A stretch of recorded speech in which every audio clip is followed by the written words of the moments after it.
সফরে থাকলে রোজা রাখা ফরজ না, এমনিভাবে ওই যে 4 রাকাত ওয়ালা নামাজ 2 রাকাত হয়ে যায়, একই বিধান। সফর সফর মানে কি?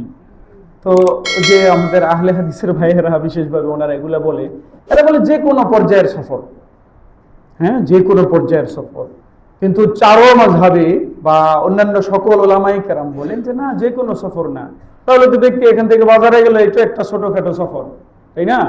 তাহলে তো সে মানে নামাজ ছোট করে ফেলবে আর রোজা রাখবে না। কইবা আজকে যেহেতু বাজারে যাওয়ার প্ল্যান আছে তো রোজা রাখার দরকার নেই। সফর মানে কি? অনেকগুলো হাদিসের মধ্যে এই কথাগুলোর ব্যাখ্যা সাহাবায়ে কেরাম থেকে এসেছে। সাহাবায়ে কেরাম বলেন সফর হলো যেই সফরের কারণে নামাজ খাটো করতে হবে। এটা হলো 16 ফারসাখ। কয় ফারসাখ? 16 ফারসাখ। কি?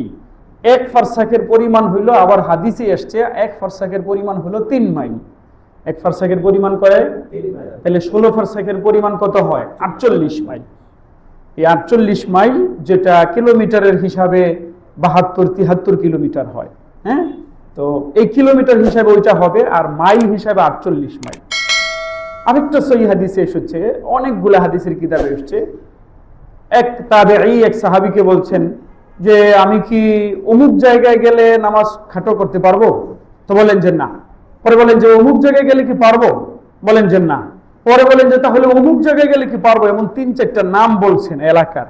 পরে লাস্টের নামে গিয়ে বলছেন যে হ্যাঁ পারবা, কেননা সেটা 16 ফারসাখ এবং 48 মাইল। সাহাবী নিজেই বলছেন 16 ফারসাখ এবং 48 মাইল। এই হিসাবে যে কোনো সফর মানেই মানে এই আপনি রোজা ভেঙে দিতে পারবেন, না রাখতে পারবেন, বা নামাজ 4 রাকাতেরটা 2 রাকাত রাখতে পারবেন, এমন না বিষয়টা। এটা তো হলো অক্ষরবাদী একটা চিন্তা যে শব্দের মধ্যে আছে সফর, তো এইটা একটা সফর। তো ওই যে আরেক গ্রামে শ্বশুর বাড়ি, ওখানে গেলেও ভালোই, নামাজও 2 রাকাত করে পড়বেন আর রোজাও রাখা লাগবে না, যেহেতু শাশুড়ি বিভিন্ন পদের খাবার টাবার পাকায়, রোজা না রেখে ভালো করে খাওয়ান যাইব।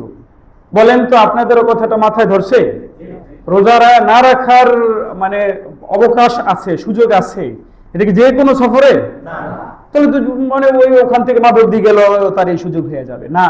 বুঝাই যায় কেন সুযোগটা দেওয়া হয়েছে, যাতে তার রোজা রাখতে গিয়ে কষ্ট না হয়। তো জানার কথা, এটা বাড়ি থেকে মোটামুটি ভালো দূরত্বে থাকলে তার এই কষ্টটা হইতে পারে।